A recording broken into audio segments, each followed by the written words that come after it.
नमस्कार. विचार करा, एक मोठी आय.टी. कंपनी, जिथे तरुण मुलं-मुली आपलं करिअर घडवायला येतात, पण तिथेच लैंगिक शोषण आणि धर्म बदलायला भाग पाडण्यासारखे गंभीर गुन्हे घडत असतील तर? खरं वाटत नाहीये ना? पण एप्रिल 2026 मध्ये नाशिकच्या TCS युनिटमध्ये जे उघड झालं, त्याने हेच धक्कादायक सत्य आपल्या सगळ्यांसमोर आणलंय. चला तर मग, या संपूर्ण प्रकरणाची सविस्तर माहिती घेऊया. हो, हाच प्रश्न आज सगळ्यांच्याच मनात आहे. एका इतक्या मोठ्या नामांकित कंपनीच्या चकचकीत ऑफिसच्या आत, त्या बंद दारांच्या मागे नेमकं असं काय सुरू होतं की आज ते प्रकरण थेट राष्ट्रीय स्तरावर पोहोचलं आहे? ह्या प्रकरणाच्या केंद्रस्थानी आहेत हे 3 अत्यंत गंभीर आरोप. महिला कर्मचाऱ्यांचं लैंगिक शोषण, त्यांना वेगवेगळ्या प्रकारे ब्लॅकमेल करणं आणि सगळ्यात धक्कादायक म्हणजे त्यांना विशिष्ट धर्म स्वीकारण्यासाठी जबरदस्ती करणं.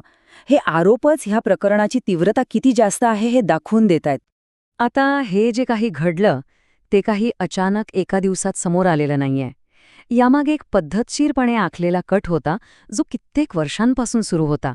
चला बघूया या सगळ्याची सुरुवात नेमकी झाली तरी कशी. ही टाईमलाईन बघितली की एक गोष्ट अगदी स्पष्ट होते. पीडितांना, विशेष करून 18 ते 25 या वयोगटातल्या तरुणींना टार्गेट करण्याची सुरुवात 2022 पासूनच झाली होती.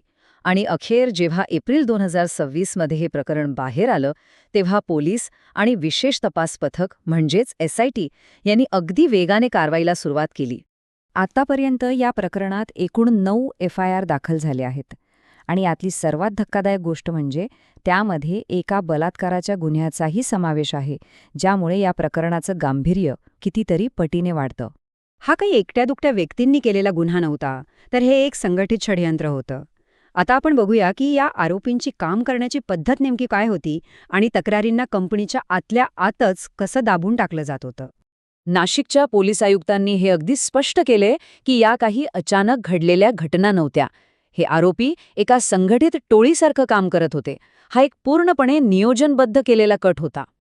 आणि या प्रकरणातला सगळ्यात धक्कादायक भाग कोणता असेल तर तो म्हणजे HR डिपार्टमेंटची भूमिका. बघा, खरं तर HRने पीडितांना मदत करायची असते, पण इथे तर उलटच घडल्याचा आरोप आहे. पीडिता सांगतात की एक महिला HR मॅनेजर म्हणाली की अहो, कॉर्पोरेटमध्ये हे असं चालतच राहतं. असं म्हणून तिने त्यांना पोलिसांकडे जाण्यापासून थांबवण्याचा प्रयत्न केला. विचार करा, किती धक्कादायक आहे. जेव्हा कंपनीच्या आतून पुरावे मिळवणं जवळपास अशक्य होऊन बसलं होतं, तेव्हा नाशिक पोलिसांनी एक खूप धाडसी आणि अनपेक्षित पाऊल उचललं. त्यांनी थेट कंपनीच्या आत एक गुप्त ऑपरेशन राबवण्याचा निर्णय घेतला. 1-2 दिवस नाही तर तब्बल 40 दिवस इतका मोठा काळ नाशिक पोलिसांनी गुप्तपणे कंपनीत काम करून पुरावे गोळा केले. यावरूनच आपल्याला कल्पना येते की हे ऑपरेशन किती अवघड होतं आणि त्यासाठी किती मेहनत आणि समर्पण लागलं असेल. म्हणजे बघा, ही रणनीती किती हुशारीने आखली होती. पोलीस चक्क सफाई कामगार बनून कंपनीत गेले.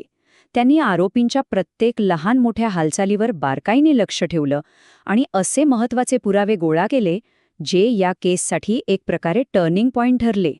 या गुप्त मोहिमेमुळे पोलिसांच्या हाती ठोस पुरावे लागले आणि त्यामुळेच थेट कारवाई करून आरोपींना अटक करणं शक्य झालं. या ऑपरेशननंतर जे पुरावे गोळा झाले त्यांच्या आधारावर पोलिसांनी आत्तापर्यंत एकूण 8 जणांना बेड्या ठोकल्या आहेत. अटक झालेल्यांमध्ये 7 पुरुष आणि एका महिलेचा समावेश आहे. दानिश शेख आणि तौसिफ अत्तार यांसारख्या प्रमुख नावांचा यात समावेश आहे. या प्रकरणामुळे फक्त नाशिकच नाही तर संपूर्ण कॉर्पोरेट जग आणि देशाच्या तपास यंत्रणासुद्धा हादरल्या आहेत. आणि म्हणूनच आता या प्रकरणाचा तपास राष्ट्रीय पातळीवर पोचला आहे. TCSची मूळ कंपनी असलेल्या टाटा सन्सचे अध्यक्ष N. चंद्रशेखरन यांनी स्वतः या घटनेवर प्रतिक्रिया दिली आहे. त्यांनी या घटनेला अत्यंत चिंताजनक आणि निंदनीय म्हटलंय. यावरूनच कंपनीने हे प्रकरण किती गांभीर्याने घेतलं आहे हे स्पष्ट होतं. बरं, प्रकरण समोर आल्यानंतर TCSने सुद्धा तात्काळ काही पावलं उचलली. आरोपींना निलंबित करण्यापासून ते नाशिकमधलं ऑफिस तात्पुरतं बंद करून सगळ्यांना वर्क फ्रॉम होम देण्यापर्यंत. इतकंच नाही तर कंपनीने अंतर्गत चौकशीसुद्धा सुरू केली आहे. आता ह्या प्रकरणाचा तपास 2 महत्त्वाच्या पातळ्यांवर सुरू आहे. एकीकडे ATS आणि NIA सारख्या राष्ट्रीय सुरक्षा यंत्रणा यामागे काही कट्टरतावादी संघटनांचा हात आहे का, त्यांना कुठून फंडिंग मिळतंय का याचा तपास करत आहेत. तर दुसरीकडे राष्ट्रीय महिला आयोग म्हणजे NCW पीडितांच्या हक्कांसाठी आणि त्यांच्या सुरक्षेसाठी पुढे आला आहे. शेवटी हे प्रकरण फक्त एका कंपनीपुरतं किंवा काही व्यक्तींपुरतं मर्यादित नाही, तर हे प्रकरण आपल्या देशातल्या संपूर्ण IT आणि BPO क्षेत्रात काम करणाऱ्या महिलांच्या सुरक्षेवर एक खूप मोठं प्रश्नचिन्ह निर्माण करतं. आणि हाच प्रश्न शेवटी उरतो, ज्यावर आपण सगळ्यांनीच विचार करायला हवा, की या कॉर्पोरेट जगात कामाच्या ठिकाणी एक सुरक्षित वातावरण निर्माण करण्याची जबाबदारी नक्की कोणाची आहे?